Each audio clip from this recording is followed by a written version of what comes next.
Sanjay Vandevar, Academic Secretary at TNNC Gymkhana Committee.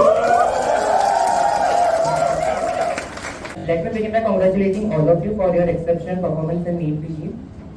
You have made all of us as NAREC very proud for your achievements. We are rather your guidance and your inspiration from the success and hard work of our beloved NARECs who have excelled in their academic pursuits. So I would like to start by introducing you all. So please introduce yourself. Hello guys, good morning. I am myself Dr. Krishna Satish Agrawal. I have secured an All India rank of 17 in this year.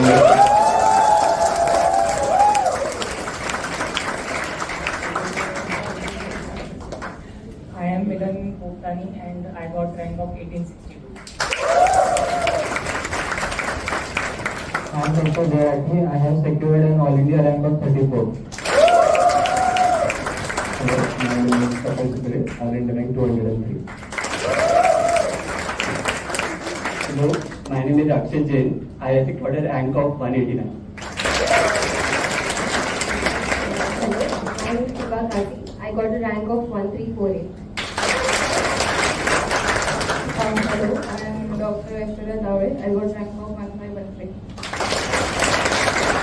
Hello, I am Sai Badiwan. I got a rank of 370. Hello, I am Abhishek Jadhav. Ranks 1570.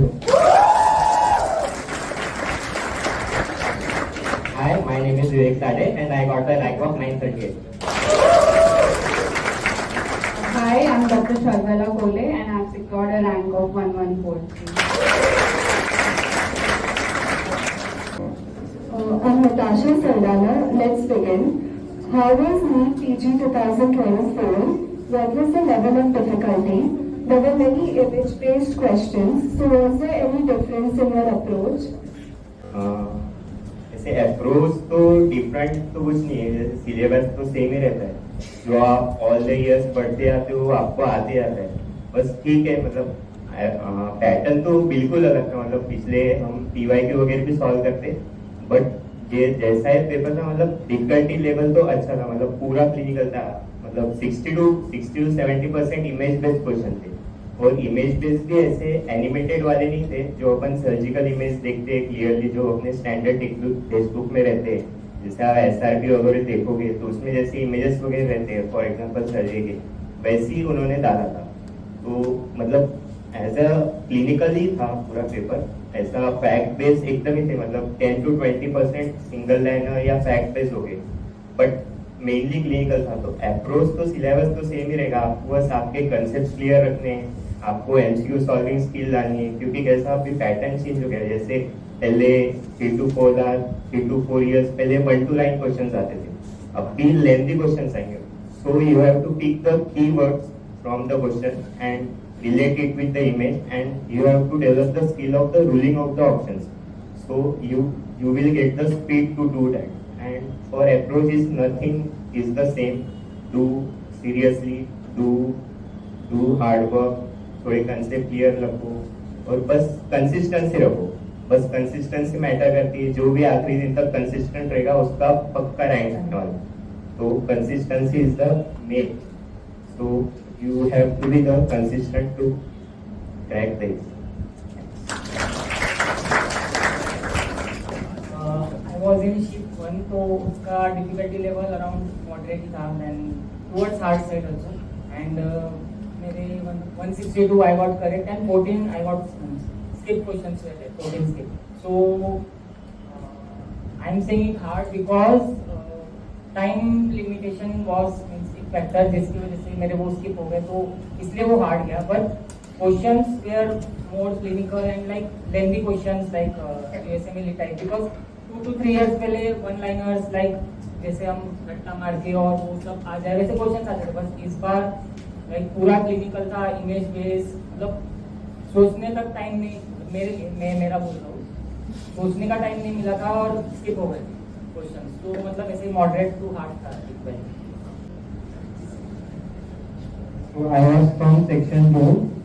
Section 2 it was more difficult than 1, as people say. But questions were long stem. since we have to catch the keywords, then speed will increase. So you have to prepare also likewise. As we said, section 2, I felt Gola had difficult. Like when you see previous year questions versus suppose when you compare Marrow GTs, you will see Marrow GTs are a bit different. It was a similar way, like it felt like giving a very tough Marrow GT, to be honest. And right coming out of the exam, you could see the why hard difficult paper tha, standard paper. But then the thing is, again, they tested the core concepts more than there were hardly few questions which were direct repeat of last year, which is usually what happens. Even in INI, I think experienced the direct repeat questions that okay, those mentioned nahi tha, but the core concept remained the same. One example I'd like to give is something like MRI appearances, where they asked of a T1 and T2 image, but you would think of okay MRI है तो normally notes on में brain वगैरह देते हैं. They asked adnexal mass में MRI images, but it was nothing difficult because the T1 and T2 में कैसे दिखता image, that was the main clincher here, and that was the history. So it was just a question you had never seen before, but the concept you always seen. I would like to add, people have said about kaisa tha difficulty level from what it had been previously, but the new pattern which we say was added this year, I would want to add on that. It is actually the same pattern as INI, because INI also gives you the sections, तो आपको वो एक particular section को उतने time में attempt करके that is completely submitted and then you go to the next section. So I think it is not a negative thing. If we look at it positively, I think it is rather a plus point for us because it allows us to stay focused. At least that's my point of view. It allows us to stay focused for that particular session. वो 40 question करते वक्त आप पूरे time उसी में ध्यान रहता है आपका, and you are able to see कि कितना आपको कॉन्फिडेंटली आ रहा है, कितना आपको गेस करना पड़ेगा. तो just keep it for that time and then come back to it if you properly manage your time and then you done with it. फिर वो उसका लोड आपके दिमाग में नहीं रहता कि वो पहला जो फर्स्ट क्वेश्चन था वो क्या था, वापस जाके देखना है. You just move on to the next session and start doing that on a new basis. That's my take on it, and I think you all should take it positively and approach the question now the paper that way. When should we start preparation for NEET PG? What should be the strategy for third year students, final year students and interns? Preparation तो कभी भी करो, तुम कितना भी करो तुमको हमेशा ऐसा लगेगा अरे कितना पढ़े. लास्ट में ऐसे रहता है तुम कितना याद रख पाओगे लास्ट के एक मंथ में. तो प्रिपेयर करो, तुम जितना भी पढ़ रहे हो तुम लास्ट 1 मंथ में उतना रिवाइज कर पाओ, उतना मतलब पढ़ते रहो, उसको छोटा छोटा करते रहो. फाइनल ईयर तो सारे वीडियोस देख लो पहले, मैरो के वीडियोस खत्म करो और शॉर्ट सब्जेक्ट वगैरह सारे खत्म करो. फिर इंटर्नशिप में अटेम्प्ट मतलब ऐसे ये हो जाता है ज़्यादा रैपिड रिवीजन वगैरह जिनका पहले से ये नहीं होता है, पढ़ाई नहीं होता है, तो फिर रैपिड रिवीजन वगैरह करो और मीटीआर वगैरह उसमें सब ऐड करते जाओ. जहाँ पे भी तुमको लग रहा है एक जगह करो जहाँ पे से तुमको याद करते आएगा, ऐसे कि एक सोर्स होना चाहिए एग्जाम की 1 मंथ पहले क्या पढ़ना चाहिए, तो अपने पास खुद के नोट्स होने चाहिए जिसमें तुमको याद आना मतलब आएगा वगैरह ऐसा. और थर्ड ईयर वाला तो बहुत टाइम है तुम्हारे पास, सारे सब्जेक्ट करो सबके. मैं तो बोलूंगी कि खुद के नोट्स लिखो, प्रिंटेड नोट्स में मेमोरी नहीं बनती. जब तक खुद के नोट्स लिखोगे ना ऐसे याद रहता है कि हाँ इधर मैंने ये लिखा था, उधर मैंने वो लिखा था. तो खुद के नोट्स लिखो. थर्ड ईयर वाले, इंटर्नशिप वाले पढ़ाई स्टार्ट करो. आपका मेन गोल इंटर्नशिप तक जहाँ से भी चालू करो, तो main goal is to concise the notes enough कि आपको लाइक 1 महीने में समझो 1.5-2 रिवीजन निकल जानी चाहिए, 15 दिन का 1 रिवीजन होना चाहिए, उतना साइकिल होना चाहिए. You need to concise it enough. आप कैसे भी अचीव करो, एंड नोट्स कौन से इससे उससे फर्क नहीं पड़ता. मैंने मैरो रिवीजन और डैम्स को कंबाइन किया था. You can combine anything. You should be comfortable with the notes and you need to concise it enough कि वो 2-2 दिन में सब्जेक्ट निकल रहा है. एक सब्जेक्ट 2 दिन. मेडिसिन छोड़ के कोई भी सब्जेक्ट, बाकी सर्जरी भी 2-2.5 डेज 3 डेज में किया जाता है. ओबीजीवाई होता है आराम से. मेडिसिन छोड़ के बाकी सब सब्जेक्ट्स होते हैं. So you need to concentrate enough. You need to get to that point. Last का 3 months भी enough है if you have come to the point where notes आपके पक्के हो गए. क्योंकि 3 months में आप उसको repeat करने वाले. You need to get to that point जहाँ पे आपका notes उतना छोटा हो. खासकर इंटर्नशिप में जीटीज देना बहुत इंपॉर्टेंट है. एटलीस्ट मतलब इवेंचुअली पहले स्कोर नहीं बढ़ रहा है तो भी स्टिल जीटीज देना सो दैट उससे समझ में आ जाए कि कैसे क्वेश्चन को अप्रोच कर रहा है, वो बहुत इंपॉर्टेंट है. एंड टाइम कैसे मैनेज करना है इंटर्नशिप में वो इंपॉर्टेंट है. प्लस पोस्टिंग्स को कैसे मार्क मारना है वो बहुत मेन. जैसे कि बोला है कि 3rd और 4th ईयर में बच्चों को टाइम रहता है. तो अगर आप 3rd ईयर में हो और अगर आपसे हो सकता है तो आप मैरो के जैसे कि मैंने मैरो किया था, मैरो के वीडियोस वगैरह जो इम्पोर्टेंट सब्जेक्ट्स है जैसे कि सर्जरी, पीएसएम, मेडिसिन, वो जो सब्जेक्ट्स है वो कर सकते हो मैरो के मेन नोट से. और फिर जो शॉर्ट सब्जेक्ट्स है जैसे कि एनेस्थीसिया, साइकेट्री वगैरह उसका रैपिड रिवीजन भी कर सकते हो. और लेकिन आपको करना है कि 3rd और फाइनल ईयर में आपके नोट्स एकदम रेडी हो जाने चाहिए. मतलब आप सिर्फ इंटर्नशिप में आपका रिवीजन एक ही मोटो चाहिए. Minimum 3 to 4 revision are must for cracking NEET. और उसके बीच बीच में एवरी मंथ आपको जीटी देना है. नो मैटर आपका स्कोर बढ़ रहा है, कम हो रहा है, स्टिल आपको जीटी देना है. क्योंकि जीटी क्या रहता है, मतलब ऐसे 200 क्वेश्चन मतलब 200 टॉपिक्स रहते हैं. और आपको आप हर महीना अगर जीटी दे रहे हो तो आपका 200 टॉपिक्स का रिवीजन हो जाता है. और जो आपका गलत हो रहा है वो आपको चेक करके वापस वो वीक टॉपिक्स में वापस उसके रिवीजन कर सकते हो. और जैसे कि पेपर का डिफिकल्टी लेवल इस साल मॉडरेट टू डिफिकल्ट था. बट लास्ट 2 to 3 इयर्स देखे हो तो 1 लाइनर्स क्वेश्चन आते थे. मतलब 70% 1 लाइनर्स थे और 20 to 30% क्लिनिकल रहते थे. बट इस साल अप्रोक्सीमेटली 60 to 70% क्लिनिकल थे, 2 to 3 लाइन क्वेश्चन, और सिर्फ 10 to 20% ही 1 लाइनर्स थे. तो मतलब जब तक आपका कंसेप्ट क्लियर नहीं हो जाता तब तक आप इस साल का पेपर तो सॉल्व नहीं कर सकते थे. और जो भी आप कर रहे हो उस पर स्टिक करो. मैरो कर रहे हो तो मैरो पे स्टिक करो. डोंट मतलब किसी दूसरे फैकल्टी के बारे में मत सोचो कि डांस का ये अच्छा है, ब्रेव का ये अच्छा है. आप मैरो मतलब कोई भी फैकल्टी उस सब्जेक्ट का 80 to 90% कवर करते ही है और उतना मोर देन इनफ है to crack the any exam. तो जो आप फैकल्टी कर रहे हो उस पर ब्लाइंडली ट्रस्ट करो और उस पर ही रिवाइज करो. Thank you, sir and ma'am. It is not possible to revise all notes 1 week before the internal exams. How do we prepare for them in a very short period of time? जो लोग text books refer नहीं करते हैं दे use notes. तो internal exams के लिए अगर notes भी यूज कर रहे हैं तो कंसाइज कैसे यूज करें notes before a week before exam. तो बेसिकली अंडरस्टैंड आप लोग क्या पूछना चाह रहे हो. आई नो कि हम जब internal exams even 3rd year final year जो भी है उसके पहले भी वो जो 2 दिन का गैप मिलता है उसमें वो एक सब्जेक्ट भी रिवाइज करना बहुत मुश्किल लगता था. और अभी हम सीधा लास्ट 1 वीक में सारे 19 सब्जेक्ट रिवाइज करने की बात करते हैं. तो हाउ इज दैट पॉसिबल. तो दोनों एग्जाम्स का अप्रोच बहुत डिफरेंट है. When we talk about internal examinations we all think about an essay pattern कि हमें उसके सारे टॉपिक्स कवर करने हैं जो भी है. क्लिनिकल फिर डायग्नोसिस, इन्वेस्टिगेशन से जो भी है. एंड उनका PYQ बेस्ड अप्रोच उसमें भी थोड़ा सिमिलर है. But we want to write down an essay for each of the question. And at that time we are also very new to that subject. उसी साल हमने वो सब्जेक्ट पढ़ा हुआ था. मोस्ट ऑफ द टाइम्स हमने वो 2-3 महीने में या वो लास्ट 1 मंथ में ही वो सब्जेक्ट पढ़ा हुआ होता है. So it becomes difficult कि पूरे वो टेक्स्ट बुक को रीड करो या जो भी अदर साइंस सोर्स आप यूज कर रहे हो वो रीड करो. But now when we talking about this exam आप यू कांट बिलीव इट. अभी आई नो आपको क्वेश्चन आ रहा है कि हम कैसे 10 रिविजन या 5 रिविजन करेंगे उस चीज़ का. But eventually when you start doing you realize की चीज़ें कंसाइज होती जाती है. यू कम टू रियलाइज की चीज़ें कौन सी इंपॉर्टेंट है, कौन सा टॉपिक ज़्यादा इंपॉर्टेंट है, जीटीज में कौन से क्वेश्चन फ्रिक्वेंटली आ रहे हैं. And then things start coming into your brain and you start making those concise notes. फिर वही आपको लास्ट मोमेंट पे रिवाइज करना होता है. आपको पता होता है कि हर बार जीटी में अगर ये सब्जेक्ट है तो उसमें इन पर्टिकुलर टॉपिक्स में से ही most of the time question आते हैं. और जितनी बार आप जीटी देते हो तो वो टॉपिक्स इवेंचुअली अपने आप रिवाइज भी हो जाते हैं. तो even if you didn't revise it that week it is somewhere in your remote memory, the concept or something. So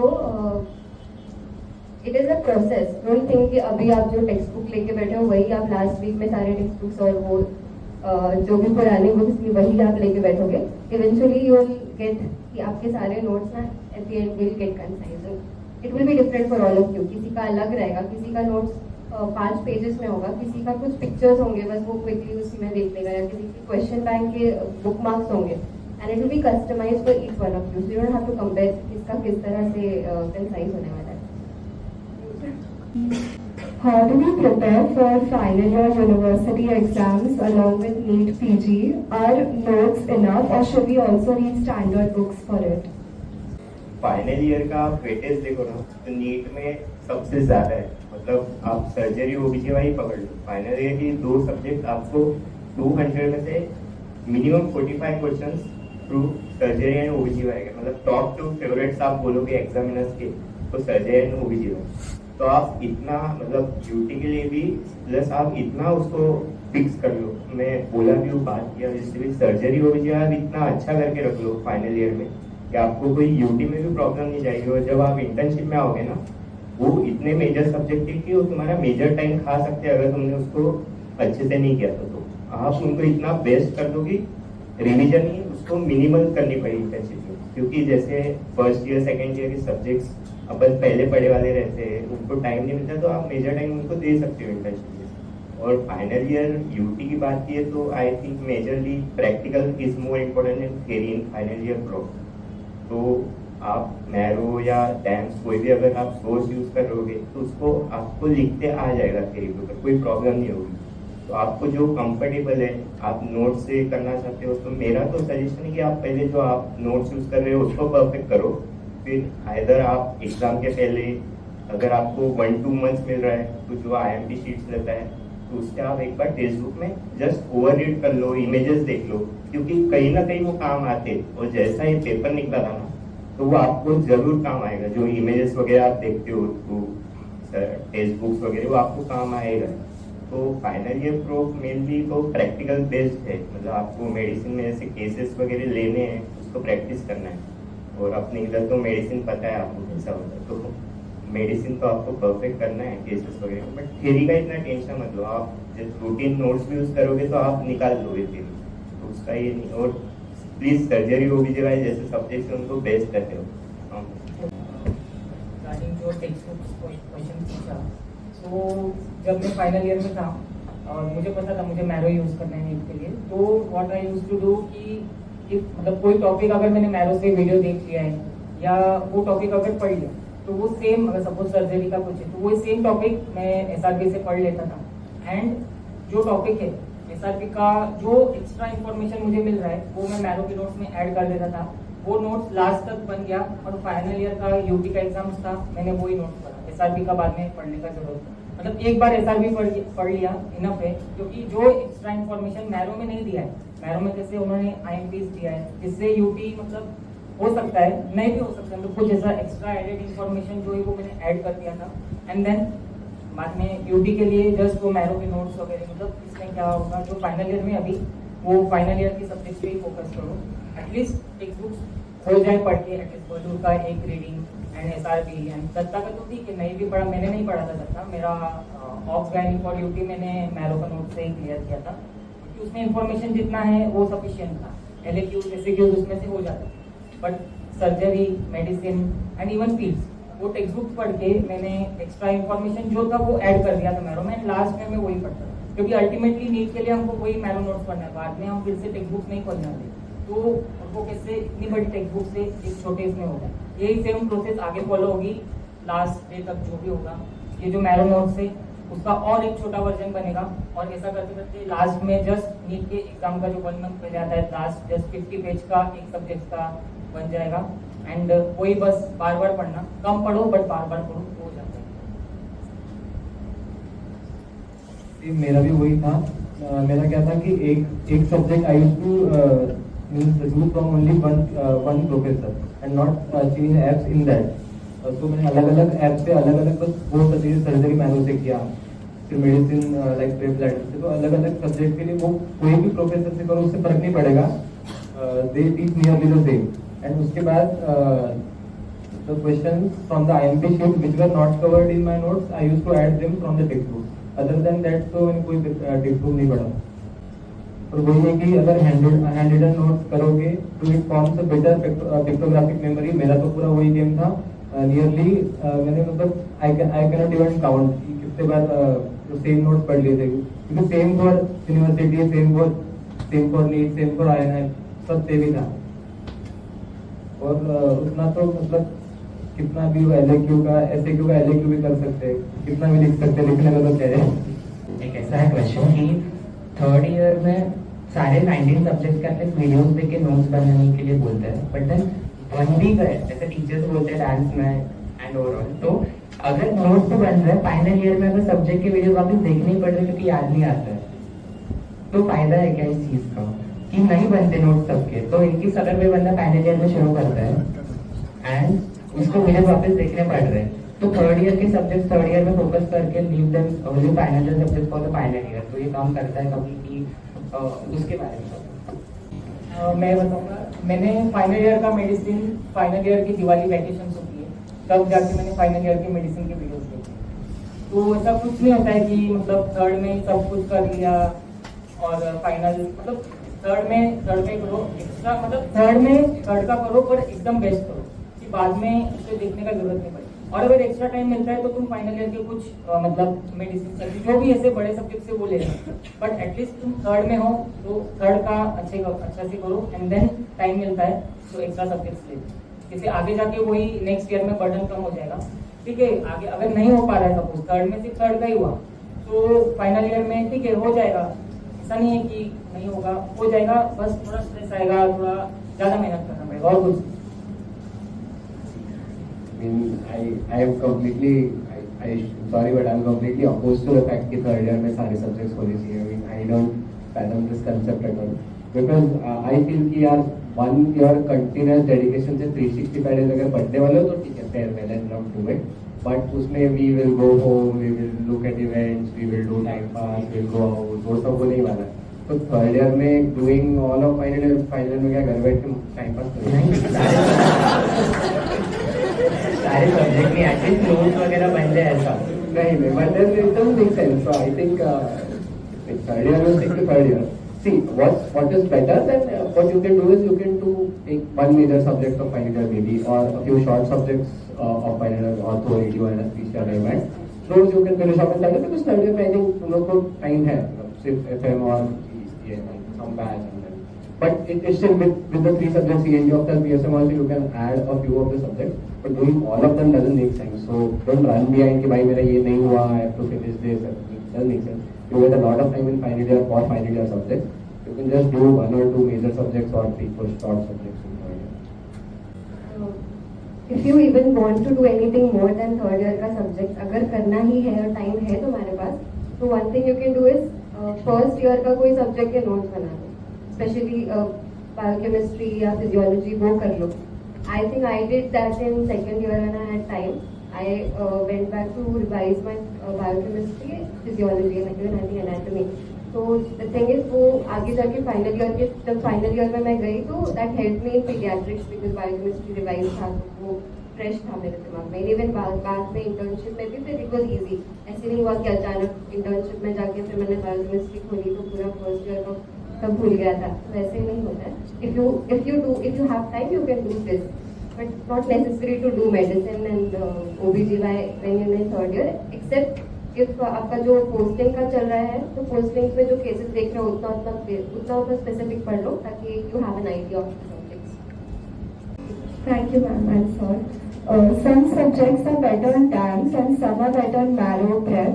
Is it better to stick to one single source for notes or should we use multiple platforms?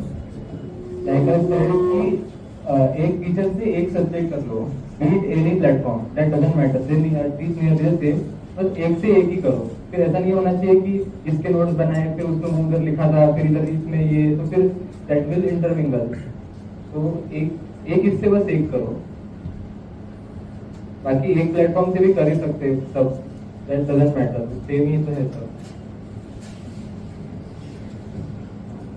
As he said एक से मतलब marrow है suppose तो marrow से करो, but मैं मेरे point of view से बोलूंगा एटलीस्ट 3 सब्जेक्ट्स डांस के मुझे बहुत अच्छे लगे, PSM, साइक एंड एनेस्थीसिया. मतलब मैरो के कंपेयर में ये 3 सब्जेक्ट्स डैम्स में बहुत अच्छे हैं। अगर suppose most of Marrow users ही होते हैं, पता नहीं डैम्स वाले कितने हैं, तो मे बी मैरो यूजर ही था। बट पीएसएम मुझे मैरो का इतना नहीं पसंद आया, बट मैंने जब डैम्स से जाके उसको किया पूरा मेरे कंसेप्ट क्लियर हो गए। एंड देन पीएसएम भी ऐसा सब्जेक्ट है, उसके क्वेश्चंस बहुत अराउंड 20 क्वेश्चंस आ जाते हैं नीट में।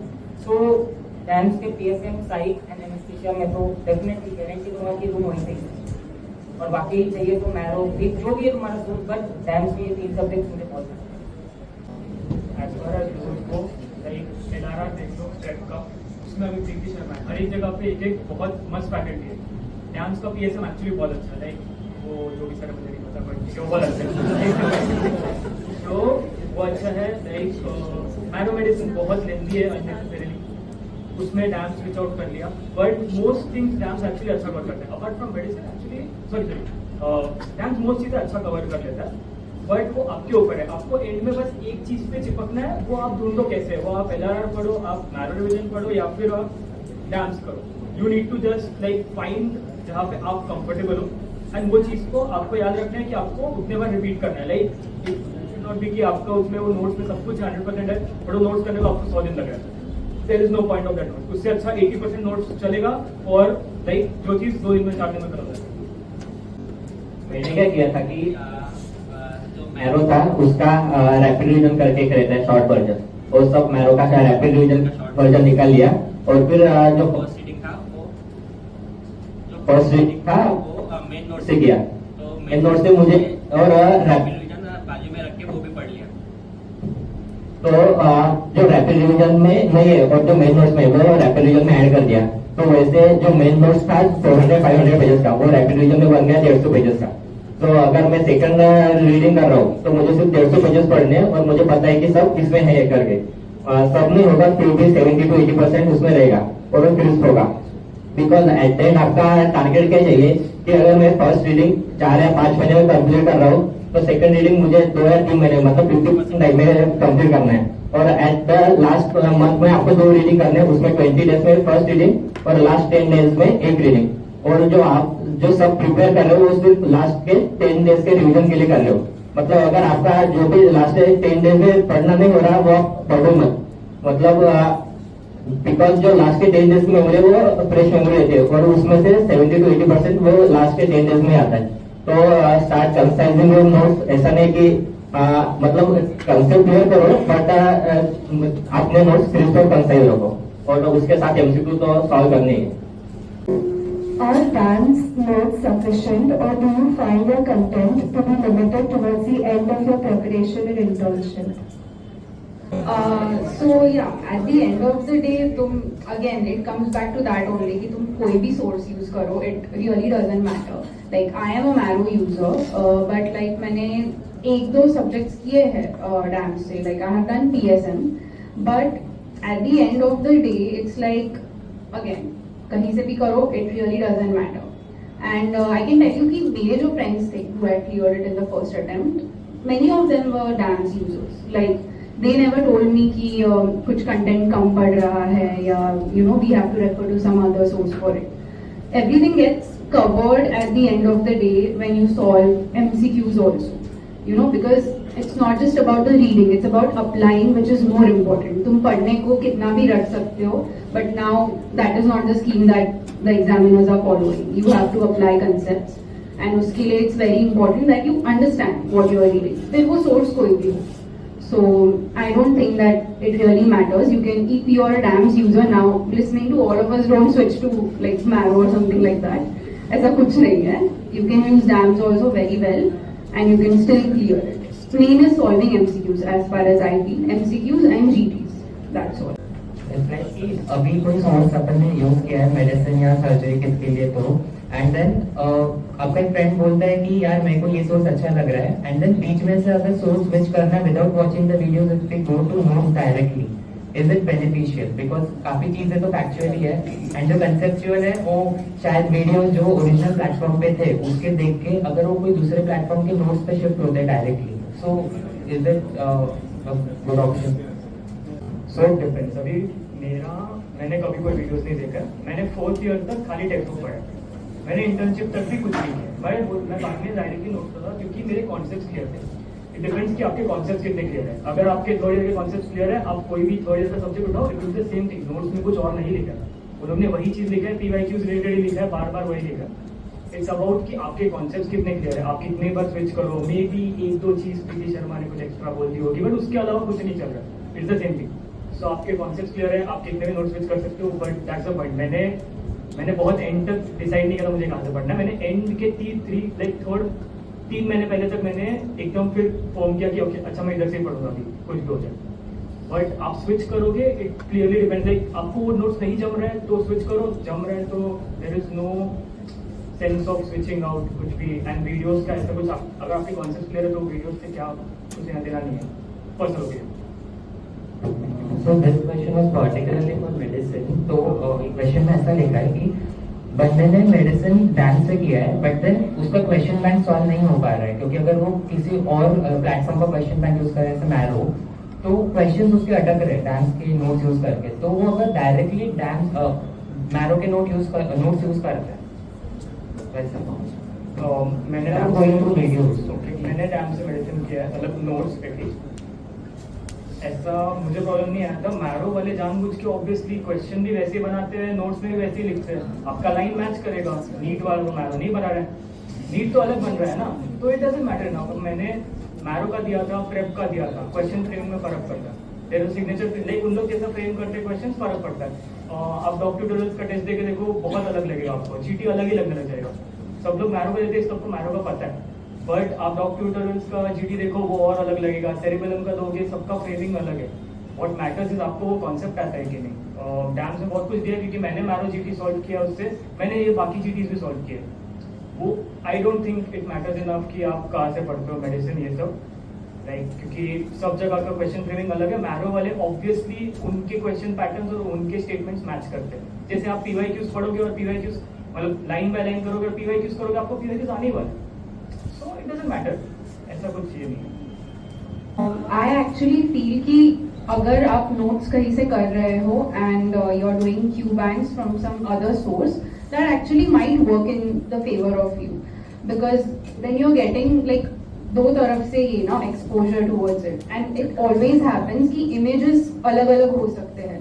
Since you are accustomed to Marrow notes, तो आपको Marrow के Q bank में वो same images आएंगे, GTs में वो same images आएंगे, so you will be accustomed to them obviously कि हाँ ये image ये है।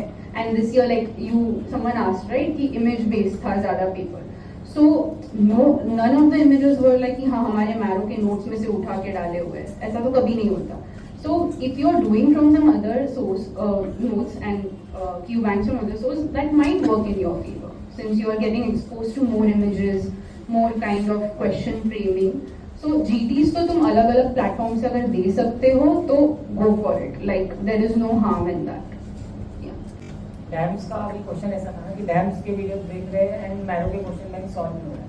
सो अभी यहाँ पे जैने बोला कि स्टिक टू वन, तो सपोज वीडियो डैम्स का देख लिया है एंड इनकेस नहीं हो रहा है, सो क्वेश्चन सॉल्व करके अगर तुम्हें एक्स्ट्रा इन्फॉर्मेशन मिल रहा है वो कहीं ऐड कर दो। तुम्हारे जो डैम्स का नोट्स है वहाँ जाके ऐड कर दो ना, तो वो तुम्हें आगे कहीं ना कहीं काम आने ही वाला है। सपोज तुम्हारा जो डैम्स का वीडियो है, नोट जो है डैम्स के, उसमें वही इन्फॉर्मेशन रहेगा, बट मैरो का कुछ एक्स्ट्रा इन्फॉर्मेशन जो तुम्हें मिल रहा है वो क्वेश्चन बैंक के नीचे रहता है सब एक्सप्लेनेशन, तो वहाँ से तुम्हारा वो क्वेश्चन मतलब क्लियर कंसेप्ट क्लियर हो गया ना, तो वो ऐड कर दो वहाँ।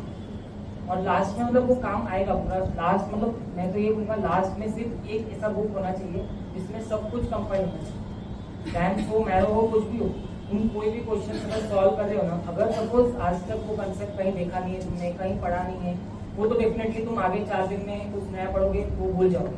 तो बेटर है कि वो जो नया कुछ पता चल रहा है इन्फॉर्मेशन को एक छोटी बुक वगैरह बना के उसमें ऐड कर लो, या अपने जो कोई भी जो डैम्स का अगर सोर्स मतलब नोट्स है वहाँ जाके ऐड कर लो, वो आगे काम आएगा ही नहीं। Such a case, it is much more important to not see your score and focus on the review of the questions than what your score. Because it's like तुम book A पढ़ रहे हो और book B पे बना हुआ question paper दे रहे हो. It's similar to that because framing, as you said, कि अलग अलग होता है. So it's more important not to get demotivated by the score, but focus on the review part of the questions that you could not solve, and that makes a difference. तो भी अभी third year में है ना, और मतलब final year में जिनको जो मेडिसिन का क्यू बैंक सॉल्व कर रहे हैं मैरो से, वो अफोर्ड कर सकते हैं सारी इन्फॉर्मेशन ऐड कर। जो इंटर्नशिप अटेम्प्ट देने वाले हैं जिनको 5-6 मंथ है, अननेसेसरीली ऐड मत करो सारी इन्फॉर्मेशन। आपका ध्यान होना चाहिए कि पहले मुझे रिसेंट नीट के क्वेश्चंस अच्छे से आ रहे हैं क्या, पहले मुझे पीवाईटीज अच्छे से आ रहे हैं क्या, पहले उसके ऊपर ध्यान दो, फिर बाकी का इन्फॉर्मेशन ऐड करो। अगर तुमको ऐड ही करना है तो एक सेपरेट बुक में ऐड करो कि वो तुमने नहीं भी देखी तो चलेगा, क्योंकि इतना अननेसेसरी इन्फॉर्मेशन है ना उसमें तुम मिस आउट नहीं करना चाहिए जो काम के क्वेश्चन है। तो उनको पहले अलग से प्रेफरेंस दो और फिर बाद में जो भी इंटर्नशिप अटेम्प्ट देने वाले, बाकी तुम लोग ऐड कर सकते हो। मतलब मेडिसिन फाइनल ईयर वाले जो भी साथ में क्यू बैंक कर रहे हैं वो लोग कर सकते हैं, पर जिनके पास भी कम टाइम है तुम लोग पहले रिसेंट नीट के क्वेश्चंस पे फोकस करो, क्योंकि एट द एंड वही काम है। बाकी frequency of giving GTs and when do we start giving it and everything regarding GTs. I think okay, so there might be a biased opinion of mine because हम लोग को exam के बाद postponement में से थोड़ा टाइम मिला, I mean internship के बाद थोड़ा टाइम मिला, but a general standard is जब उनका टाइम टेबल आ रहा है वो टाइम पे दे ही दो, मतलब that because that is pretty much they cover around I think 15 GTs in the entire year, so approximately is just more than one per month, and you have a question of GT bank of like 5 years के GTs भी है तुम्हारे पास, so I think 1-2 GTs per month तो base standard है right now से, and as you go nearly exam फिर वो बढ़ते जाता है because then we give more GTs अपने आप।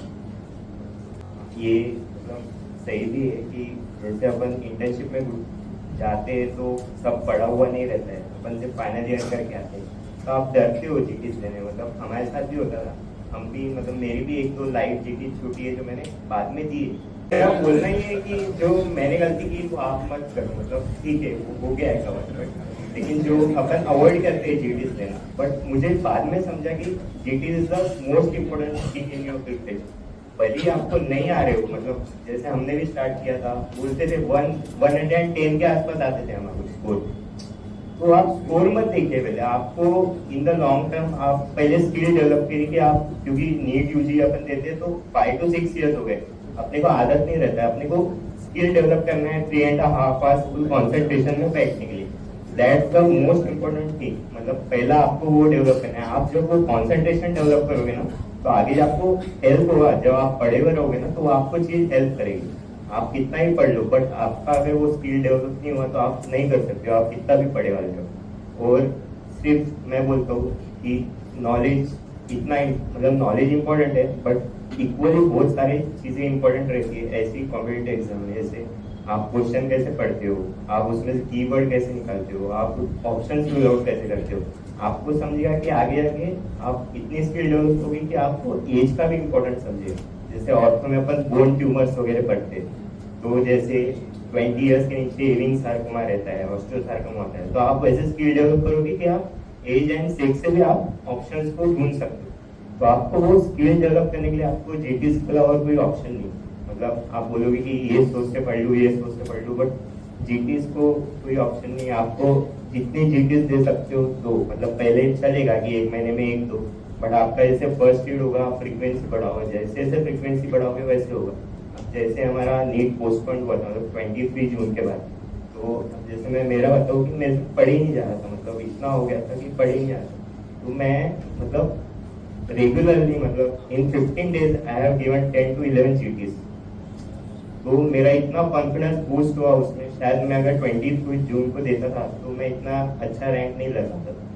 जो मैंने बाद में जो 10-11 जीटीज एक साथ दिए ना, उसमें मेरा कॉन्फिडेंस इतना हो गया कि मैं मतलब कॉन्फिडेंट था थोड़ा, तो जीटीज से आपको कॉन्फिडेंस इतना आएगा और आपको मजा आएगा बाद में, मतलब अब भी लगेगा आप अवॉइड करोगे लेकिन बाद में आपको ऐसा लगेगा कि मैं जीटीज, इतना एडिक्शन होता है उसका जीटीज का बाद में, तो आप कंटिन्यू रखें।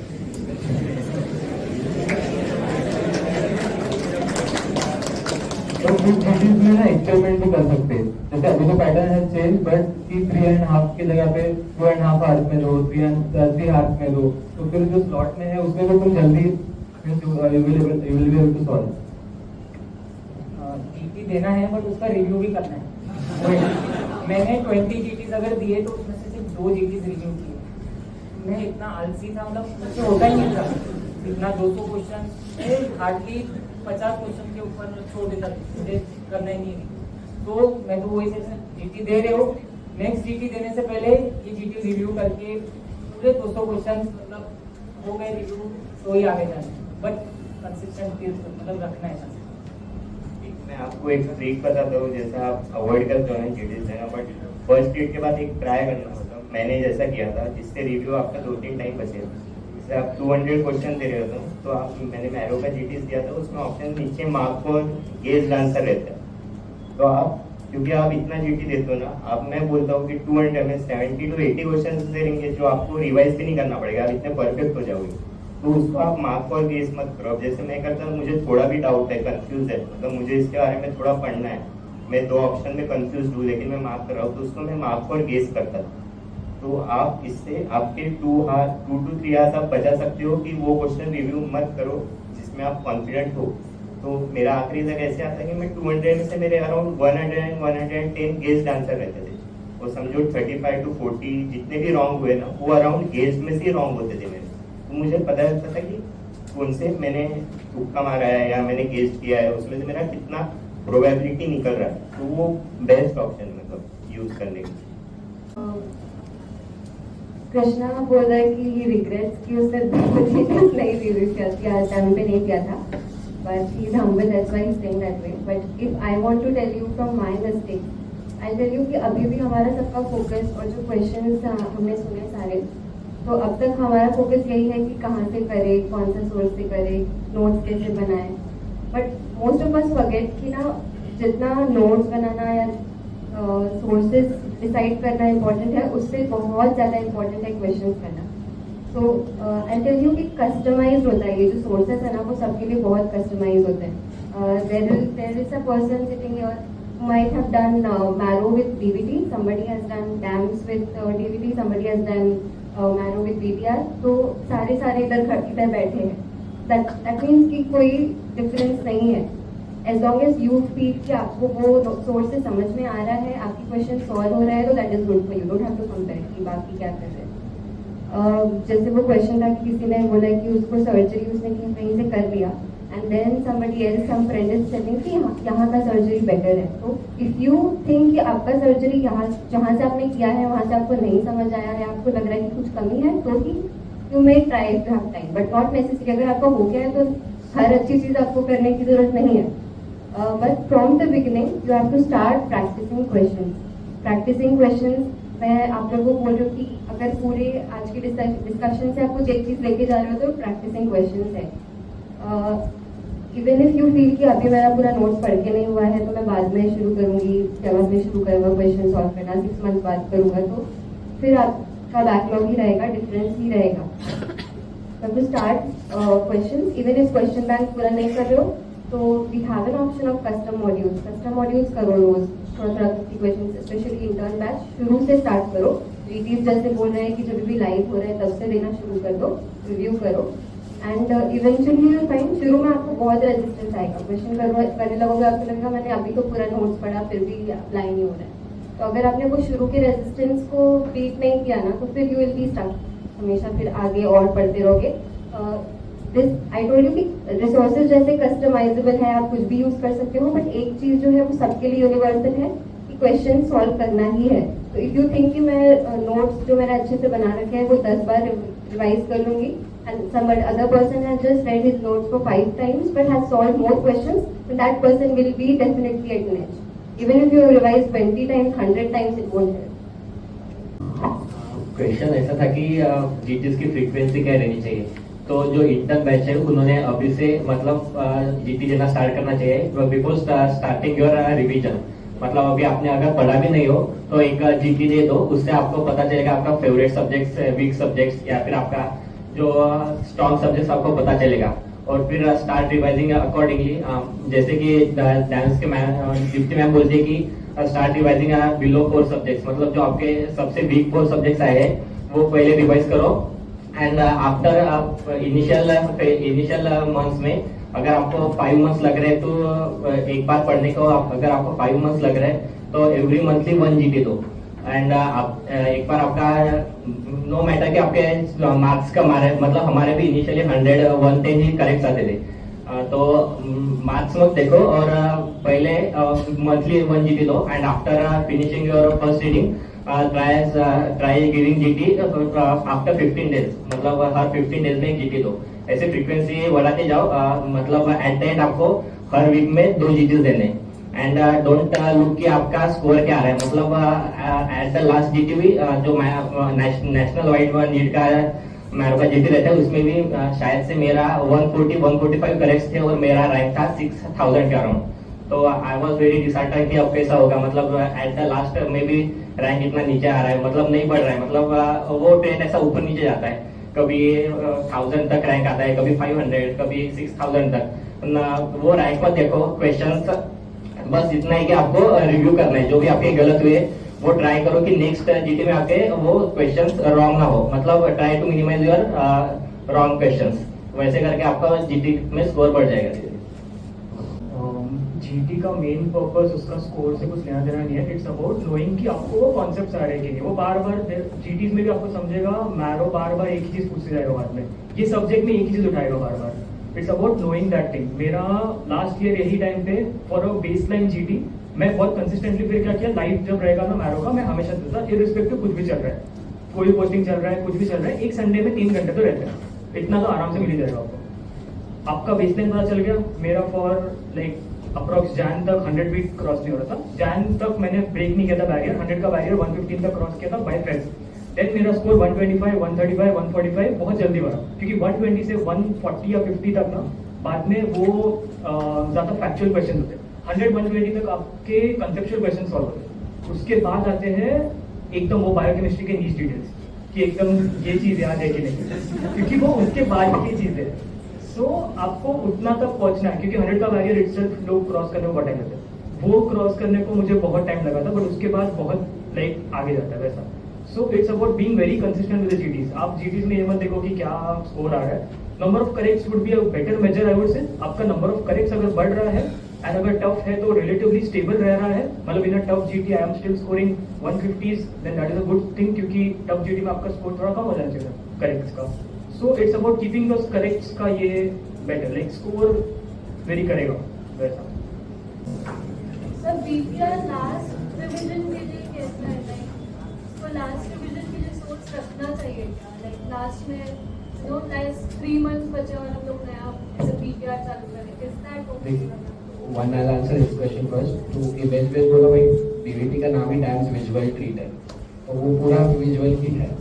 I have not used BPR, so I will someone else will say, but DVT is meant to be कि वो इमेज से ही रिवीजन होगी, वो विजुअल ट्रीट उसी को उसका नाम है। Majority of the focus like that. And if you ask for the questions, I have heard reviews की पेपर 1 में BTR से बहुत अच्छे से बना और शिफ्ट 2 में DVT से बहुत अच्छे क्वेश्चन थे। तो आई डोंट थिंक इतना अच्छा है। पेपर 1 BTR का था, मतलब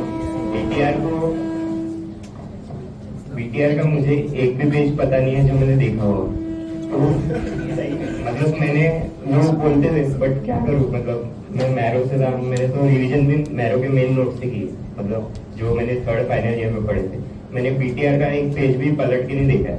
लोग बोलते थे, बट ठीक है, आपको अगर शॉर्ट से सुना होगा, आप कंफर्टेबल हो तो आप कर सकते हो, लेकिन ऐसा नहीं है कि आप पूरा उस पर रिलाय कर लो। तो आपका कंसेप्ट पहले थोड़ा जो आप मेन नोट से पढ़ रहे हो वो परफेक्ट करो, फिर आप कोई भी एज पर योर कन्वीनियंस आप कोई भी शॉर्ट सोर्स उतार सकते हो। तो मतलब मैं DVT BTR दोनों को कंपेयर तो नहीं कर सकता, क्योंकि मैंने मतलब DVT किया था, बट मैंने देखा था, बट मैंने उसमें शायद एनेस्थेसिया और साइक जो छोटे छोटे सब्जेक्ट्स है 2 to 3 क्वेश्चन आते हैं, तो उसके लिए मुझे नहीं लगा कि मेन नोट्स यूज करने चाहिए। उससे तो इनफ नहीं है, उसमें मेन नोट से ऐड करना ही पड़ेगा थोड़ा जो, बाकी दोनों सेम ही है, कोई भी इससे करो ऐसा कुछ नहीं है। और अगर सिर्फ मेन नोट से ही कर रहे स्टार्टिंग से तो वो भी कंटिन्यू कर सकते हैं, चेंज करने का मतलब नहीं है। जस्ट बिफोर 3 मंथ फिर पूरा लिंक टूट जाएगा, तुम्हारा मेमोरी कुछ अलग बना था, ये अलग बनेगा, तो ऐसा नहीं है। तो उसके ऊपर और ऐड कर सकते, लेकिन फिर वो इंटर्नशिप के स्टार्टिंग से ही करो, लास्ट 3 मंथ्स में चेंज मत करो। अब अगर BTR करना ही है तो अभी से ही उसमें मेन नोट से तुम ऐड करते जा, फिर उसके बाद में वो मेमोरी बन जाएगी, बार बार 3-4 बार तो पढ़ लेगा फिर। लास्ट के 3 मंथ्स में अगर चेंज करेगा तो तू ज़्यादा से ज़्यादा कितना बार पढ़ पाएगा? अगर तुम पूछ रहे हो डीवीटी एंड बीटीआर मतलब दोनों में क्या मतलब प्रेफर करना चाहिए, ऐसा तो मैं मेरा ओपिनियन दे रहा हूँ, दोनों 1000 पेज का बुक है अलग, बट डीवीटी जो है उसमें 30 टीचर्स है, वो हर एक अपना सब्जेक्ट्स पढ़ा है, और बीटीआर एक अकेली बंदी पूरे 19 सब्जेक्ट्स पढ़ा रही है। तो तुम ही सोच लो कि तुम्हें कहाँ ज्यादा अच्छा मतलब कंटेंट वो तुम ही डिसाइड।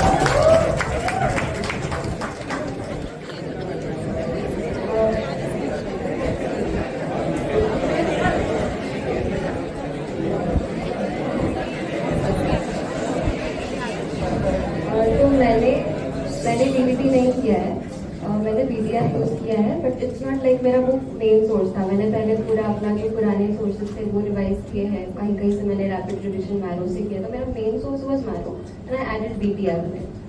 तो आई वोंट से कि डीवीटी और बीटीआर में कोई कंपटीशन है, कुछ चूज करने के लिए आपको मतलब कोई राइट डिसीजन है, it depends on what you prefer. So if you like you can just flip through, किसी और के पास नोट्स होंगे, देख लो कौन सा आपको अच्छा लग रहा है। To me personally, I in second year had used first aid for some subjects. I had used pathoma for pathology and ऐसी कुछ चीज़ें मैंने यूज़ की हुई थी। And Zainab ma'am she covers in PTR बहुत सी चीज़ें वो first aid से रेफर करके पढ़ाती है, तो I was comfortable with it. And so I chose PTR. So it's not कि DVT में कोई problem था तो मैंने नहीं choose किया. Eventually it is also a very good source. BTR is also a very good source, but you can't say कि अब मैं BTR ले लेती हूँ तो मेरा सारा responsibility खत्म है, अब मैं बस वही करूँगी and I'll be done. No, you'll have to do all the hard work. You'll have to start. पहले आपके concepts अच्छे होने चाहिए, फिर आप चाहिए तो compile करने के लिए कुछ यूज कर सकते हो, and question solving तो करना ही है। तो बस यही समझो कि आपको responsibility कोई source पे डालनी नहीं है कि बस ये खरीद लिया और हो गया। DVT versus BTR, right? Mainly.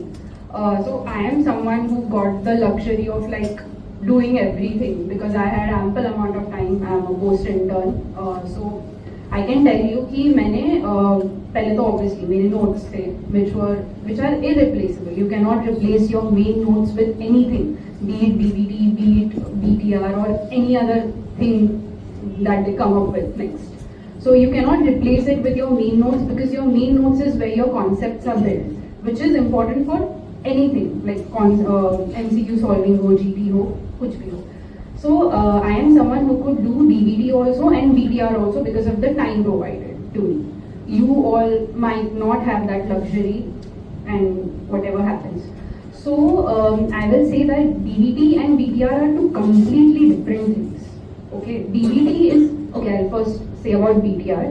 So BTR is something कि ma'am has put in the must know things in it. कि तुमको ये तो पता ही होना चाहिए, अगर you don't know this, so there is a risk of your rank going like anywhere, like बहुत गंदा रैंक आ जाएगा तुम्हारा अगर तुमको ये बेसिक थिंग्स पता नहीं है तो. So she has put in those things in BTR, you must know things. फिर ये तुमको पता है, now move on from that. वही याद करने में like तुम्हारा बहुत टाइम चला जाएगा because it is very high yielding BTR is. So that is the main thing. And now when it comes to DVD, तुम जब DVD बनाओगे, तुम टीचर्स से लाइव बनाओगे या कभी, I would recommend making it live because then बाद में अपन लेजी हो जाते हैं, बनाते नहीं है. I also made it live. So when you are making it, the teachers themselves will say you that this is not your main source. अगर तुम DVD अभी ले रहे हो, तुमको लग रहा है कि तुम क्रैक कर लोगे पूरा का पूरा, like you will get some amazing rank, ऐसा नहीं होता है.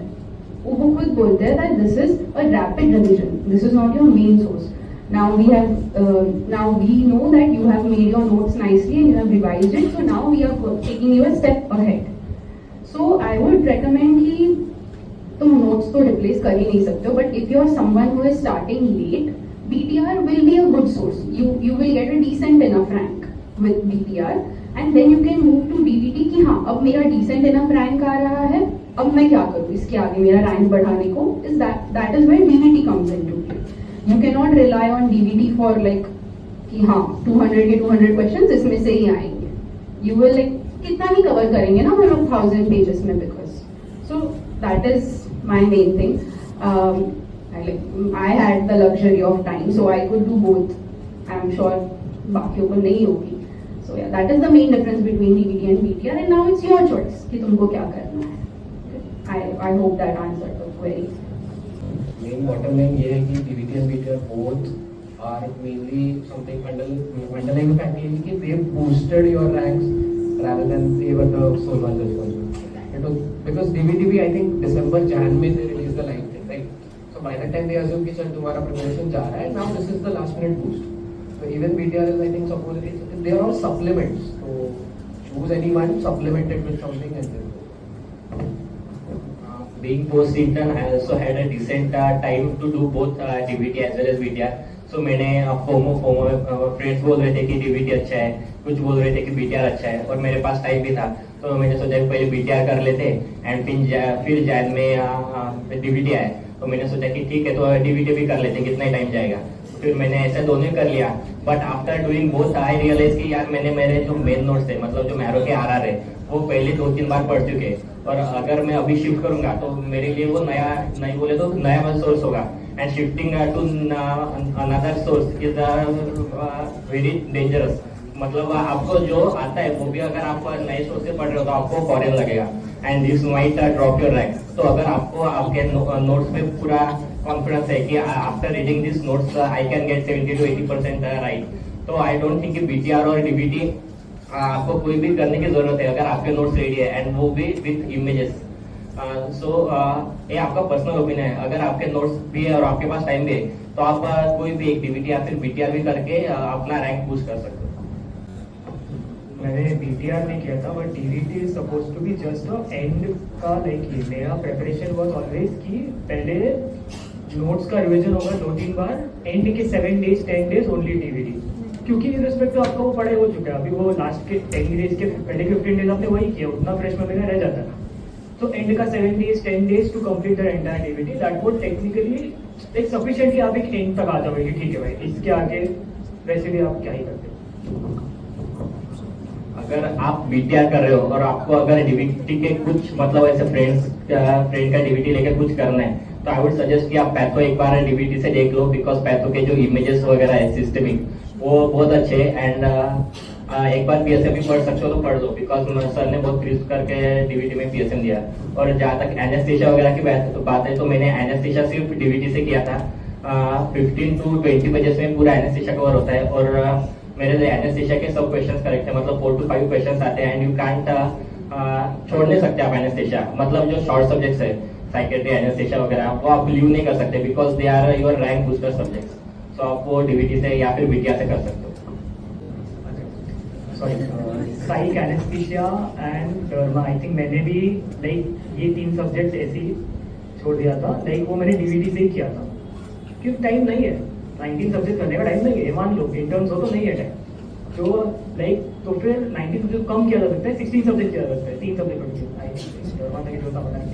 साइक एनेस्थीसिया पक्का था, और एक और सब्जेक्ट मैंने ऐसा कर दिया था कि उसको वहां से ही किया, बाकी 16 सब्जेक्ट में फोकस करो वैसा. Also, how to deal with consistently failing deadlines? Like you said, अभी मुझे एक सब्जेक्ट है, मैंने एक सेट किया है. Do you move on to the next subject, or you just get done with the existing subject if it is taking a little extra time, or just no? I feel so time limit लगाना better होगा, क्योंकि आप extend करते करते है ना वो एक सब्जेक्ट में 10 दिन लगा सकते हो. मेडिसिन स्पेशली ट्रू हो जाएगा. लाइक मेडिसिन में आप कितना भी ट्राई कर लो, कितने भी बार कर लो, हर बार वही होता है, time limits like deadlines match नहीं होते. बेटर ऑप्शन इज आप मूव ऑन करो, क्योंकि एक सब्जेक्ट में से 100% नहीं पूछने वाले, एक सब्जेक्ट का 80% पूछने वाले. सो इफ आपके पास टाइम कम है, if you can see deadline match नहीं हो रहा है, what you do is rather see कि कहाँ से पूछा गया था. मेडिसिन में स्पेशली हिपैटोलॉजी से नहीं पूछते, सो आप उस पर फोकस ही मत करो, आप बाकी करो जिस पर पूछ रहे थे, and you cover 80% of the subject. So 80% will be good enough to get 80% of that subject in like उसमें अच्छा आता है. So वैसा टाइम लिमिट लगाओ. डेडलाइंस मैच नहीं हो रहे तो गोल ये लगाओ कि ओके कहाँ से पूछा था उतना ही पढ़ो, मूव ऑन. क्योंकि एंड में you need to cover everything. You can not say मैंने मेडिसिन ज़्यादा कर लिया, डर्मा छोड़ दिया, अब डर्मा के एक भी क्वेश्चन नहीं आते, क्योंकि एग्जाम वाला ऐसा नहीं आता. So जो डेडलाइन कंप्लीट हो गई है, लाइक 80% सब्जेक्ट कंप्लीट हो गया है, तो नेक्स्ट रिवीजन में जो 20% छूटा है वो पहले आप कर सकते हो, तो फिर वैसा करके सब्जेक्ट कवर हो. एक ऐसे रियलिस्टिक डेडलाइन रखो, मतलब ऐसा नहीं कि सर्जरी 2 या 3 दिन में कंप्लीट करना है.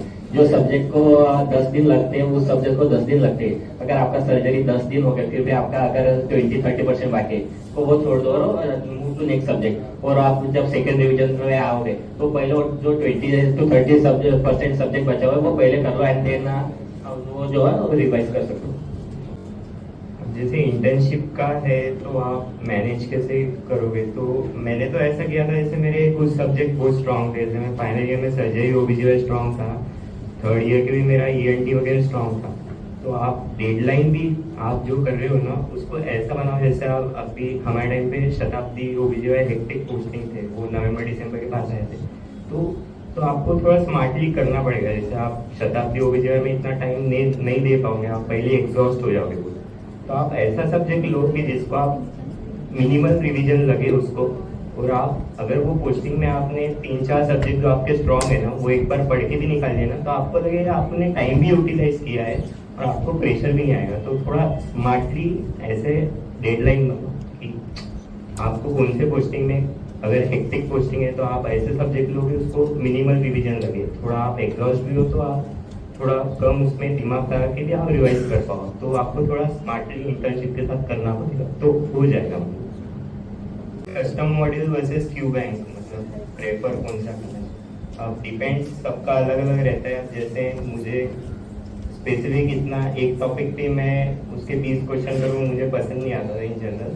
तो मैं एक मेजर ऐसे डिफ्यूज टॉपिक लेके कस्टम मॉड्यूल सॉल्व करता था, वो मुझे अच्छा लगता था। और मैंने मतलब क्यू बैंक तो मैंने सॉल्व नहीं किए जितने फाइनल ईयर तक हुए, और इंटर्नशिप में जो भी जितना टाइम मिला वैसे किए। बट मैंने मैक्स टाइम जो बाकी चीज़ें, फॉर एग्जांपल मैरो में जैसे कस्टम मॉड्यूल हो गया, जीटीज हो गए, सब्जेक्ट टेस्ट हो गए, मिनी टेस्ट हो गए, तो मैंने वो ज़्यादा सॉल्व किए, क्योंकि मेरे से उस टाइप में क्वेश्चन सॉल्व होते थे। मुझे बोर होता था क्यू बैंक में, मेरे से होते नहीं तो मैं अवॉइड करता हूँ। तो मैंने इससे अच्छा ऐसा दूसरी चीज़ सॉल्व की जिसमें मेरे ज़्यादा क्वेश्चन सॉल्व हुए। तो डिपेंड्स, मतलब मैंने तो कस्टम मॉड्यूल ज़्यादा क्यू बैंक से तो प्रेफर। मैंने पर्सनली मैरो का क्यू बैंक किया ही नहीं। मैंने उसका प्रीवियस ईयर क्वेश्चंस का जो मॉड्यूल है 247 जितने भी है पीवाईक्यूज वाले किए हैं, कस्टम मॉड्यूल में पीवाईक्यू लगे किए हैं। बट पर से मैंने क्यू बैंक कभी किया नहीं है, not that I feel. GTs में होता है भाई, GTs mini test subject test more than enough हो गया। आई नेवर फेल्ट कि मुझे कुछ कम पड़ रहा था, क्योंकि इररिस्पेक्टिव जीटीज में स्कोर आ रहा था, समझ रहा था कि पास्ट ईयर क्वेश्चन भी सॉल्व कर रहे हैं। देन क्यू बैंक मुझे कभी ऐसा लगा नहीं कि मेरा कुछ छूट रहा था पीछे। सो मेरा कभी हुआ नहीं। हवाई कि जब आप फर्स्ट टाइम पढ़ रहे हो तो यू कैन डू मतलब क्वेश्चन बैंक, तो आपके पास इनफ टाइम रहता है कि you can do question bank also. But आप सेकंड और थर्ड डिवीजन जब करते हो तो you can apply custom module. तो आप एवरीडे 50 या फिर 100 क्वेश्चन के कस्टम मॉड्यूल करके मतलब रोज ऐसे मिनी जीटी दे सकते हो, जिससे आपको पता चले कि आपका कौन सा टॉपिक है, टॉपिक वीक है, और आप उस पर वर्क कर सकते हो। Yeah, so I have solved like all the Q banks of Marrow. Crazy, very crazy. जरूरत नहीं है, मेरे पास टाइम था इसके लिए मैंने किया. So not at all necessary. Custom modules solve करो because right now Marrow के custom modules are like उनके options are so well customized कि तुम topic भी select कर सकते हो as far as I know right now. So that is much better because you can do it in a better way in a lesser time. Q banks will just take a lot of your time because उसमें बहुत सारे unnecessary questions भी होते हैं. Those are like not at all necessary for you to know, and that will just waste your time. So go for custom modules. And in fact interns को तो definitely I will recommend custom modules. तुम लोगों के पास उतना time नहीं है कि तुम पूरा Q banks solve करो. So yeah, custom modules for sure. अगर आप थर्ड और फोर्थ ईयर में और अगर आपके पास टाइम है तो you can definitely do question bank and in internship you can do custom module. Q bank solve करने का टाइम नहीं रहता है इंटर्न के पास, तो क्यू बैंक को स्विच भी कर सकती हूँ. मैंने क्यू बैंक सॉल्व नहीं किया था, जितना फाइनल ईयर में हुआ उतना ही किया था. पर मैं आपको एक स्ट्रैटेजी बताती हूँ. मेरा मतलब INI में रैंक कुछ तो भी 11,000 समथिंग मैंने पढ़ के ही छोड़ दिया था वो रैंक. तो वो हुआ मई में, और उसके बाद मैंने मेरे स्ट्रेटेजी चेंज की, मैंने ज़्यादा क्वेश्चन किए। मैं 50% मेरा टाइम मैंने क्वेश्चंस में दिए और मैंने कस्टम मॉडल सॉल्व किए रिसेंट नीड का टैग लगा के। तो you will get a idea कि इस एग्जामिनर को इस टॉपिक में से क्या चाहिए। जैसे हमारे टाइम अभी जो नीट में आया एंडोमेट्रियोसिस के 2 क्वेश्चंस थे, तो तुमको समझ में आएगा भाई इस टॉपिक से इसको एंडोमेट्रियोसिस ही पसंद है, इस टॉपिक से इसको एम्फोटेरेसिन भी पसंद है, मतलब ऐसे समझेगा कि एग्जामिनर का क्या ये है। तो रिसेंट PYQ के जो मॉडल्स है वो तो सॉल्व करो ही पूरे, पर उससे ये कस्टम मॉड्यूल में ज्यादा रिसेंट नीट के क्वेश्चन कवर है, उसमें पास्ट ईयर के भी बहुत कवर्ड है। तो फिर एक ट्रेंड समझता है कि क्या चाहिए।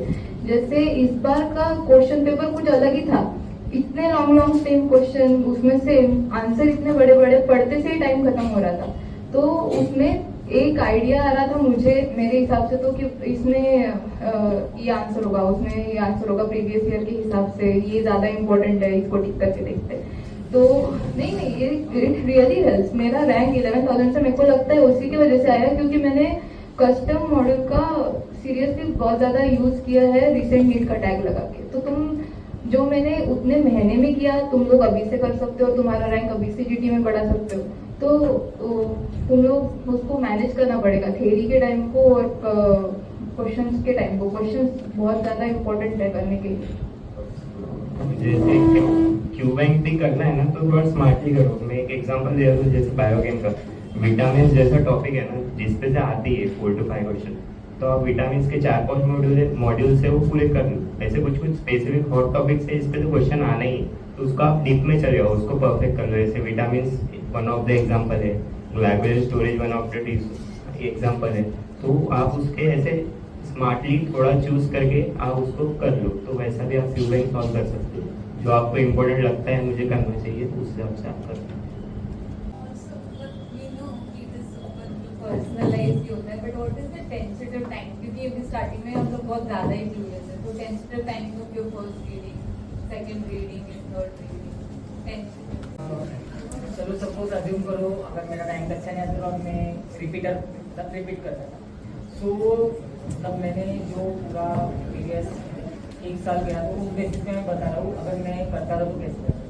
तो सबसे पहले अगर मैं स्टार्ट करता था तो PSM एंड बायोकेम सबसे पहले, क्योंकि PSM ऐसा सब्जेक्ट है जिसका तुमने 3rd ईयर में IMPs वो शेट्टी करके बुक आता है, तो उसमें से तुमने सब कुछ एग्जाम पास आउट किया होता है, तुमको PSM का कुछ ना पता होता नहीं है, MCQs कैसे सॉल्व करोगे तुम्हें पता नहीं।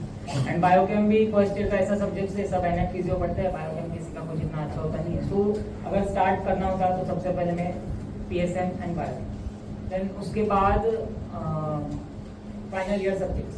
फाइनल ईयर ऑलरेडी अगर तुम इंटर्न तुमने ऑलरेडी फाइनल ईयर में कर चुके हो subjects, but as a revision surgery, obs gynae, medicine and then उसके बाद पीस, बिकॉज ये ऐसे सब्जेक्ट्स है ना अराउंड 20 क्वेश्चंस पर सब्जेक्ट्स ये तुमको 200 में से आता ही। सो ऐसा कुछ, एंड देन ये सब्जेक्ट्स हुए, देन उसके बाद you can go on to second year subjects like patho, pharma and micro, इसके अराउंड 15 क्वेश्चंस पर सब्जेक्ट्स वेटेज है। तो ये and then FMT is also मतलब अराउंड 9 to 10 क्वेश्चंस FMT। तो starting with PSM, biochem, then final year subjects and second year including FMT and then third year का ENT optional and then short subjects final year की dermat, psych, ortho, radio तो पढ़ने का जरूरत नहीं पड़ता है, वही सर्जरी में वही इमेजेस वगैरह हो जाता है, उसमें तो हो जाता है। एंड बाद में लास्ट बचता है एनेट एंड फिजियो। अभी एनेट एंड फिजियो का इंपॉर्टेंस आई गेस INA में ज्यादा है, नीट में इतना कुछ नहीं आता है एनेट का, मतलब देखा जाए तो 6 या 7 क्वेश्चन आते हैं, 5-6 क्वेश्चन, उसके लिए इतना मोटा मैरो का बुक और बार बार वही इमेज देखो, रट्टा मारो, ये आर्टरी किधर से जाती है, ये वो टाइम वेस्ट करना मतलब नॉट नेसेसरी, मुझे ऐसा लगता है। तो ऐसा अप्रोच होना चाहिए। अगर होता था तो नवंबर और दिसंबर तक इसको खत्म कर लेता था using rapid revision, because just तुमको कंसेप्ट क्लियर करना है। देन दिसंबर में आता है DVT, सो DVT का एक कोर्स कर लेता था जिसमें 8 दिन में पूरा DVT का वो, बट DVT ऐसा है कि वो पूरा सफिशिएंट नहीं है क्रैक करने के लिए। सो नवंबर तक मैंने रैपिड रिवीजन जो भी है जितना मैंने कुछ पढ़ा है, जो एक्स्ट्रा इंफॉर्मेशन जो DVT में नहीं दिया है, मैं वो ऐड कर दूंगा उसमें डीवीडी में पेजेस टिक करके, एंड लास्ट में अराउंड दिसंबर जनवरी तक डीवीडी पूरा अपडेट करके, सपोज मार्च में एग्जाम है, जनवरी फरवरी एंड मार्च जो भी डेट आए, हो सकता है तुम्हारा डिले भी हो क्योंकि एमबी का कुछ भरोसा नहीं है, कुछ भी करता है एमबी। तो जितना लास्ट में मतलब जैन के बाद जितना टाइम मिल रहा है, सिर्फ वो एक बुक जिसमें सब कुछ है, एंड उसके साथ साथ क्वेश्चन बैंक डेली, मतलब जितना भी क्वेश्चन सॉल्व किया, अगर कुछ एक्स्ट्रा सपोज मिल रहा है क्वेश्चन में से, वो मैं एडअप कर देता हूँ। मतलब कुछ भी अगर सपोज आज मैंने नया क्वेश्चन देखा, वो मैंने मेरे डीवीडी में नहीं है, कुछ एक्स्ट्रा मिल रहा है, वो डीवीडी में जो टॉपिक से रिलेटेड वो क्वेश्चन है उसके वहाँ पे एक तो पेज चिपका दूंगा, या कुछ भी उसके साइड में जाके बस वो इन्फॉर्मेशन ऐड कर दूंगा। मतलब लास्ट तक एक इतना मतलब छोटा सोर्स हो जाना चाहिए, और वही सोर्स मतलब कम है बट बार बार पढ़ो, वही इंपॉर्टेंट है लास्ट में। एटलीस्ट लास्ट 1 मंथ में तो यही रहना चाहिए कि भले ही कम पढ़ो पर जितना ज्यादा बार पढ़ोगे और जितने ज्यादा क्वेश्चन सॉल्व करोगे उतना अच्छा। तो आपने जो बोला कि लास्ट 3 मंथ्स या लास्ट 1 मंथ में जो आपको अपने मेन नोट्स भी शॉर्टन करके सिर्फ उतना ही पढ़ना है, so like when do you make those, during your first revision, second revision, या लास्ट 3 मंथ्स उसी टाइम पे वो शॉर्टन फॉर्म बनाना है, वो एग्जैक्टली कब बनाना है, and like how to do this? मैंने जो मैं अभी जैसे बोला जो डीवीडी मैंने बनाया वो मैंने बनाया है INI के बाद, ये जो INI था उसके बाद। मेरा INI का रैंक था 19,000। मैंने एक्चुअल मतलब पूरा जो 5 साल का MBBS में उसमें मैंने मेरा बेसिक सब क्लियर था, मतलब यूटी में अच्छे मार्क्स आते थे, उसमें मैंने ज़्यादा इतना नीट पे फोकस नहीं किया था। एक्चुअल मेरा नीट का पढ़ाई मैंने स्टार्ट किया है आफ्टर कॉन्वो, मतलब अराउंड 26 अप्रैल। उसके बाद ही 19 मई में INI आ गया, मतलब एक महीना भी नहीं मिला उसके लिए। सो वो टाइम में क्या कर रहा था, मतलब डीवीडी मैंने दिसंबर में ही कर लिया था, बट डीवीडी को मैंने इग्नोर कर लिया था, वो साइड में ऐसे ही कचरे के जैसा पड़ा था। INI के लिए मैंने कैसा प्रिपेयर किया था, 19 सब्जेक्ट्स के 19 मैरो के नोट्स, मतलब ऐसा हो रहा था वो एक दिन में एक नोट्स कवर हो रहा था। सो जब INI देख के आया मैं, उसके बाद जब रिजल्ट आया मेरा 19,000 रैंक आया, सो मुझे समझा मतलब गलती कहाँ हुआ है कि लास्ट 1 मंथ होता है, उसमें जितना कम पढ़ो और जितना ज्यादा रिवीजन हो वो इम्पोर्टेंट रहता है। सो INI दिया मैंने 19 में, एंड देन रिजल्ट आया अराउंड 25 मई के अराउंड। वो 25 मई को रिजल्ट आने के बाद मैंने डीवीडी उठाया, 8 दिन मैंने वेस्ट करके पूरा जो भी मैरो के नोट्स में INI के लिए पढ़ा था, क्योंकि ऑलरेडी मैंने पहले भी बताया कि मैंने SRB से मैरो में ऐड कर लिया था इन्फॉर्मेशन, मतलब मेरे पास था इनको, तो वो मैरो का इन्फॉर्मेशन जो मेरे पास था वो मैंने डीवीडी में ऐड कर दिया, एंड उसको एक छोटा वर्जन बनाया, एंड लास्ट में नीट तक मैंने बस वही पढ़ा। सो तुम्हारी मैंने तो अभी रिकमेंड किया तुम जनवरी तक खत्म कर लो वो तब बना के। मैंने नीट एग्जाम सपोज अगस्त में, तो मैंने INI अराउंड 2 या 2 मंथ्स पहले ही बनाया, तो उसमें थ्रू गया। मतलब बार बार पढ़ो, क्वेश्चन जितने ज्यादा सॉल्व हो सके, और डेली कुछ नया मिलता है बस ऐड करते जाओ, क्योंकि आज अगर कुछ नया मिल रहा है ना, वो तुम डेफिनेटली 3-4 दिन में भूलने वाले हो, क्योंकि उसके 3-4 दिन में कुछ नया और एक इन्फॉर्मेशन मिल जाएगा, तो वो जाने वाला है। तो एटलीस्ट वो अगर लग रहा है कि इम्पोर्टेंट है तो वो ऐड करके रखो। So I think that if you're following one source, like मेरा वैसा था, that pictorial memory is very important for me, and I think it's very important for all of us because अपन ऐसे याद करते हैं ये पेज पे इधर ये पैराग्राफ था, ये इमेज थी, so that way. So I feel कि तुम फर्स्ट रीड कर रहे हो, तुम सेकंड रीड पे जाओगे, like my first read for example was of 3 months and second read was of 2 months. So अपने आप स्पीड तो आती ही है when you are reading it for the second time, because first time में तुमने अभी ऐसा ही पढ़ना है कि maybe tomorrow you have an exam and you're getting to read this for the last time. So read it in that way only, so that when you are going to your second read you will remember कि हाँ ये है, यहाँ पे है, मुझे पता है, मुझे एग्जैक्ट याद नहीं है but I know I can get through this faster right now. So उसमें ही तुम लाइक फिर सेकेंड रीड में you will start. First read में ऑब्वियसली किसी को नहीं समझता है कि क्या इंपॉर्टेंट है, क्या पढ़ना चाहिए, किस पे ज्यादा फोकस करना चाहिए. That is where your PYQs come into play and treat it as PYTs, previous year topics, rather than PYQs. This is what one of the I think Maro teachers had also told. So उस पे से तुमको realise होता है कि second read में क्या ज्यादा इंपॉर्टेंट है एंड लाइक किस पे ज्यादा फोकस करना चाहिए. That way only third read में फिर उसको तुम और प्रिसाइज करते जाओ कि हाँ अब ये तो मोस्ट इंपॉर्टेंट थिंग्स है, ये मैं भूल के नहीं चलने वाला है. लाइक जैसे ग्लाइकोजन स्टोरेज डिसऑर्डर्स है, उस पर क्वेश्चन आता ही है. लिपिड मेटाबॉलिज्म आएगा ही, अमीनो एसिड डिसऑर्डर्स आएगा. I am just giving biochemistry के एग्जाम्पल्स. सो वो तो मतलब you have to like mark it there itself. If your pictorial memory is like strong enough and you trust it, तो उधर ही marks करो. मेरी ऐसी कोई सेपरेट बुक नहीं थी जिसमें मैंने लाइक अब नोट डाउन किया था कि हाँ ये चीज़ें मुझे करनी है. I used to do it from the same source so that I remember it well in that way. And जहाँ तक मेरी 20th बुक का सवाल आता है, I didn't have one, I just had a list कि ये चीज़ें मुझे करनी है एंड में. But the way the exam was conducted this year, I could have like really thrown out that 20th notebook out of the window and कुछ फर्क नहीं पड़ता, because it was more of concepts. It was not one-liner based. So तुम्हारे, I'm not saying कि next exam ऐसी ही होगी. Next exam कैसी भी हो सकती है. It can be one-liners also, it can be concepts also. So I think that तुम pictorial memory पे तुम्हारे trust करो and उधर से ही like छोटा-छोटा उसको करते जाओ, more concise. Like every read should be like first read I'm preparing for my second read, third read I'm preparing from my second read, वैसा. क्वेश्चन ये था कि कंसाइज करना कब से स्टार्ट करना है. तो जब हम फर्स्ट रीड करते हैं तो हमारे लिए सभी नया होता है एंड सभी इंपॉर्टेंट होता है. हम फर्स्ट रीड करते हैं तो ऐसा लगता है कि ये भी इंपॉर्टेंट है, ये भी इंपॉर्टेंट है. तो first read is for you to know कि बस ये टॉपिक्स है और यहाँ पे बस ऐसा कुछ तो दिया है. जब आप सेकंड रीड फर्स्ट रीड के बाद जब आप PYQ सॉल्व करते हो तो आपको पता चलता है कि एक टॉपिक्स इसमें से ये टॉपिक्स इंपॉर्टेंट है. सो यू नोट डाउन और आपको याद रहता है कि जब आप नेक्स्ट टाइम पढ़ोगे तो ये टॉपिक आपको अच्छे से पढ़ना है. तो जब आप सेकंड टाइम पढ़ते हो तो आपको मतलब थोड़ा आइडिया रहता है कि ये टॉपिक्स इंपॉर्टेंट है. और जब आप थर्ड टाइम पढ़ते हो तो आपको सिर्फ जो PYTs है वही पढ़ने हैं, मतलब बिकॉज आपको 20 डेज में 30 डेज में रिवीजन कंप्लीट करना है. तो आप सिर्फ PYT जो प्रीवियस ईयर टॉपिक्स है सिर्फ वही पढ़ना है. और जहाँ तक मेरी बात है तो मैं ऐसे करता था कि जब GT सपोज मैंने एक GT दी और मैं अगर नेक्स्ट GT एक मंथ बाद देने वाला हूँ. सो जो मेरे टॉपिक्स गलत हुए, मतलब GT रिव्यूज करने के बाद मेरे सपोज 60 क्वेश्चंस गलत हुए, तो 60 क्वेश्चन मतलब 60 टॉपिक्स जो मेरे वीक है. सो आई मेड अ नोटबुक जिसमें मैं जो मतलब ऐसे सेपरेशंस किए थे, एनएट फिजियो बायो में ऐसे सेपरेशंस किए थे और जो टॉपिक्स में से जो क्वेश्चंस गलत था वो टॉपिक लिख के रखता था.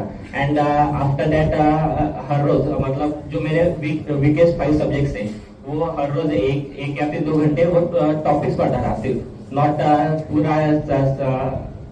नॉट पूरा मतलब subject, only that much topics every one और 2 आवर्स एवरी डे. उससे टॉपिक्स अच्छा होता था एंड नेक्स्ट GT में कॉन्फिडेंस बूस्ट होता था कि ये सब्जेक्ट्स में से मेरे वीक टॉपिक्स हुए. सो आप ऐसे अगर कंटिन्यू 2 या 3 महीने में फॉलो करते हो तो आपको आपके अराउंड 1000 या 2000 टॉपिक्स कवर होते हैं. So you can follow this strategy also.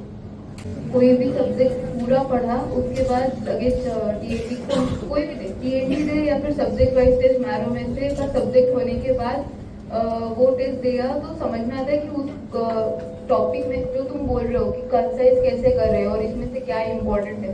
तो तुमको ऐसे सोर्सेज से समझता है. सब्जेक्ट वाइज टेस्ट हो गया कि इसमें क्या क्या इंपॉर्टेंट है, कौन सा क्वेश्चन फ्रिक्वेंटली आते हैं, जैसे पीड्स है, माइलस्टोन्स आने ही है, कुछ टॉपिक्स है जो आने ही है. तो समझ में आता है कि जब अपन रीडिंग करेंगे ये पार्ट ज्यादा काम का है, ये अपना रैंक बना सकता है या बिगाड़ सकता है. तो उस टॉपिक्स पे ज्यादा ध्यान दो. सब्जेक्ट वाइज टेस्ट होने के बाद उसको एनालाइज करो और मतलब दोनों भी अच्छे TNT भी दे सकते हो, सब्जेक्ट वाइज मतलब दोनों में कोई कंपैरिजन नहीं है. मैंने दोनों भी दिए थे तो फिर इतना कुछ ये नहीं है. तो सिर्फ सब्जेक्ट होने के बाद दे दो ऐसा. DBT during internship or doing it during the final year, which is more than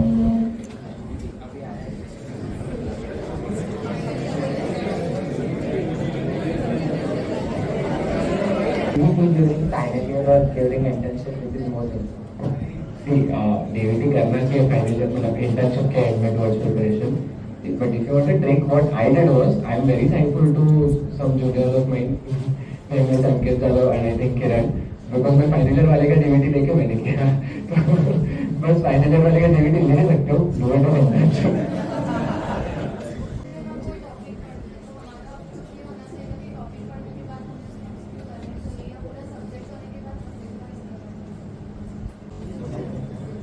तो सपोज तुमने 10 दिन दिए कोई सब्जेक्ट को पढ़ने के लिए, तो ऐसा तो नहीं होगा कि 10 दिन तक you just keep reading and then 10 दिन के बाद you will start solving questions. So it's better कि if you're doing this one particular topic या फिर कोई 2 टॉपिक उस सब्जेक्ट के कर रहे हो तो कस्टम मॉड्यूल करके उसके questions कर लो and move to the next. This is the ideal way. I know it doesn't happen most of the time, but अगर इस तरह से करो तो it's better. And फिर उसके बाद subject wise test. And it's more likely कि first reading में you might not even get the time to do subject wise test. तुम्हारा 80% पढ़ के हुआ होगा and you might have switched to the other subject. But then the second revision के time पे you will get the time to do this. I think अगर तुम topic कोई भी पढ़ रहे हो उसके बाद क्वेश्चन सॉल्व कर रहे हो तो बेटर रहेगा क्योंकि तुम्हारा टॉपिक और स्ट्रॉन्ग हो जाएगा. मतलब वो जब क्वेश्चन तुम सॉल्व कर रहे हो वो एज अ रिवीजन. जब तुमने टॉपिक पढ़ लिया एंड देन क्वेश्चन सॉल्व किया तो वो एक टाइप का रिवीजन ही हो गया. तुम्हारा टॉपिक और स्ट्रॉन्ग हो जाएगा. तो टॉपिक पढ़ने के बाद ही क्वेश्चन लाइन मतलब सॉल्व करो उसका तो ये मेरा ओपिनियन. कुछ टॉपर्स मतलब जो यूट्यूब वगैरह में बोलते हैं वो ऐसे बोलते हैं कि अगर आपको क्वेश्चन बैंक करना है तो आप फर्स्ट ऑफ ऑल पीवाईक्यू देख लो एंड सी कि कौन से टॉपिक्स में से सबसे ज्यादा क्वेश्चंस आए. And after seeing that PYQs अगर आपको पता चल रहा है कि मतलब सर्जरी में जीआईटी में बहुत ज्यादा क्वेश्चंस है, ट्रॉमा पे बहुत ज्यादा क्वेश्चंस है, तो आप स्पेसिफिकली उन टॉपिक्स के क्वेश्चन बैंक कर सकते हो. It will be more helpful. See, third year में your work is to just make notes. Anyway, तो third year में है you don't know half of the subjects now that are coming in final year, right? So third year में किसी को कुछ idea नहीं होता है. सब लोग blindly notes बना रहे होते हैं. कोई कुछ सोर्स ले रहा है, कोई कुछ और कर रहा है. Like, and everyone is doing like whatever sort of things they can do. So it doesn't matter. Third year में तुझे याद नहीं रह रहा है, completely okay. हमको internship में भी याद नहीं रहता था. So third year is to like, oh my god, it's fine, completely okay. Just make your notes कि तेरे internship तक तेरे notes ready हो, so that in internship you can just focus on studying them, revising them, solving questions. So third year, final year, focus on making your notes. That's all. याद नहीं रह रहा है, completely okay. Okay?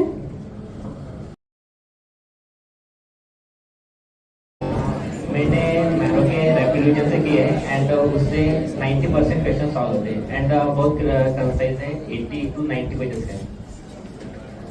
सेम मैंने भी marrow के rapid revision ही use किया था. वो बायोकेम तो मेरे को बिल्कुल पसंद नहीं था तो मैंने ट्राई किया कि जितना कम में खत्म हो उतना अच्छा है क्योंकि उससे लर्न करने का था वो जमता नहीं था तो जितना छोटा सोर्स था. और मैरो रैपिड रिवीजन पूरा कवर हो जाएगा मतलब 70 to 80% तो बेस्ट लगा मुझे. फर्स्ट एड के चार्ज पे अच्छे हैं biochem. Biochem is nice like revision notes बोल रहा हूँ. But if you want to really supplement it first aid में gives the same information but first aid में बहुत निमोनिक्स देते हैं. बायोकेम रिक्वायर्स निमोनिक्स एंड बहुत कोटी निमोनिक्स चाहिए तुमको क्योंकि हर चीज का बड़ा बड़ा सेंटेंस बनाओगे नहीं याद रहता. बहुत छोटे निमोनिक्स चाहिए, कोटी निमोनिक्स चाहिए, फटाक से याद आना चाहिए and वो first aid करते हैं. So if you want marrow revision side पे like as a main thing, but first aid to supplement it because first aid 60 pages में करते हैं. अब कोई BTR कर रहा है, they are technically doing first aid because वो मैम उधर से ही करा रही है. So जो भी इधर BTR करने वाले हैं एंड में आप first aid ही कर रहे हो. rather आप first aid देख सकते हो सब लोग. क्योंकि first aid में बहुत अच्छे निमोनिक्स दिए in general. 60 pages में बायोकेम कवर होता है उसमें. पैथो भी जनरल पैथो.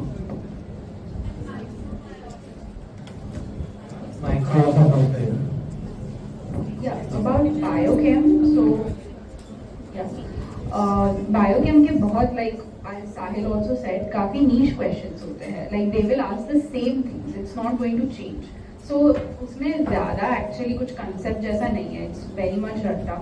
तो तुम अगर you don't have time, then you can first aid or BTR. First aid में जो है वो BTR में है. So you can directly do it from BTR also, and then you can add things accordingly as you solve MCQs. If you don't have the time, अगर time है फिर तो I have used Marrow for biochem. So that is. And micro actually Preeti ma'am I would recommend because she covers it really well. But again कोई भी source लो कुछ फर्क नहीं पड़ता. Genuinely. माइक्रो मैंने टैब से किया था एंड वहाँ का पैरासाइटो और फंगस बहुत अच्छा है. यू कैन एक बार देख सकते हो वहाँ का पैरासाइटो मैरो का टैब का बेस्ट है. माइक्रो का बहुत ये होता है क्योंकि बैक्टीरिया अलग है, वायरो अलग है, सबका अलग है. Micro is not just one subject, वो 4 चीजें कवर है. पैरासाइटो फंगो एक्चुअली रैम्स में अच्छा दिया है बैक्टीरिया के लिए आई वुड से स्केची अगर कोई कर रहा है तो, क्योंकि स्केची वीडियो देखने में स्केची का एक पीडीएफ आता है, दैट्स 40 पेजेस का पीडीएफ एंड बैक्टीरिया टेक्निकली पूरा कवर हो जाता है. वायरो में तो ओनली आज क्लासिफिकेशन, लाइक क्लासिफिकेशन ज्यादा इट्स अबाउट सेइंग कि ये इसको एनवेलप है कि नहीं. This is something you require by classification, like तो लाइक याद करोगे बाय डूइंग क्लासिफिकेशन कि ठीक है सिंगल स्ट्रैंड डीएनए था, आरएनए था. When you classify viro they only ask that much. सो वायरो वैसा कवर होता है. एंड फंगो एंड पैरासाइटो के लिए you can always do this. And parasito का एक्स के लिए देयर आर ज़ेनाफोरा का एक वीडियो है, लाइक ऐसे थोड़े थोड़े एक पर्टिकुलर टॉपिक्स के लिए, क्योंकि देयर वर एक्स के क्वेश्चन पूछते, एक आइनासिटी में एक स्कोलाइसिस क्वेश्चन पूछते. सेम ये आइनासिटी में ज़्यादा होता है, बट ये सब के लिए ज़ेनाफोरा की इंडिविजुअल यूट्यूब पे एक एक कोई तो वीडियोस है. That's all. एंड प्रीति शर्मा का एक इस पे भी है, कल्चर मीडिया पे 1 आवर का video, 1 PDF done, culture media से. So you need to find, क्योंकि माइक्रो बहुत अंदर अंदर जाता है और भी. So just because Sahil pointed out those videos, like this is a general, मतलब ये overall मैं बता रही हूँ. Every day like you can Zainab ma'am के videos मिलते हैं, which I will like highly recommend. कि तुम रात को like तुम tired हो, तुम दिन भर काम करके आए हो, पढ़ के आए हो, MCQs हो गए, and अब like you still feel like okay maybe I should study a bit but not actively. I want to learn something passively. So you can just watch one video each day. There are various series उनके, MER series है, MKT है, CNS है. Just like take any video and watch it, and it is so high yielding. Like it has helped me like anything. The way she will teach you, you will remember things. And I'm not promoting anyone here. ऐसा कुछ नहीं है. I'm just saying from my personal experience that this helped me a lot. And that video is like passive learning, ना. तुम लोग सोते वक्त भी देख सकते हो वो कि हाँ कहीं कुछ पोस्टिंग में अटके हुए हो, कुछ काम नहीं है, ऐसे कंपनी के लिए बिठा दिया है तुमको, उसमें निकाल के देख लो. And I can guarantee you it will not be a waste of time. We can conclude now. Thank you, sirs and ma'ams, for answering all our questions and clearing all our doubts. Let's have a round of applause for them.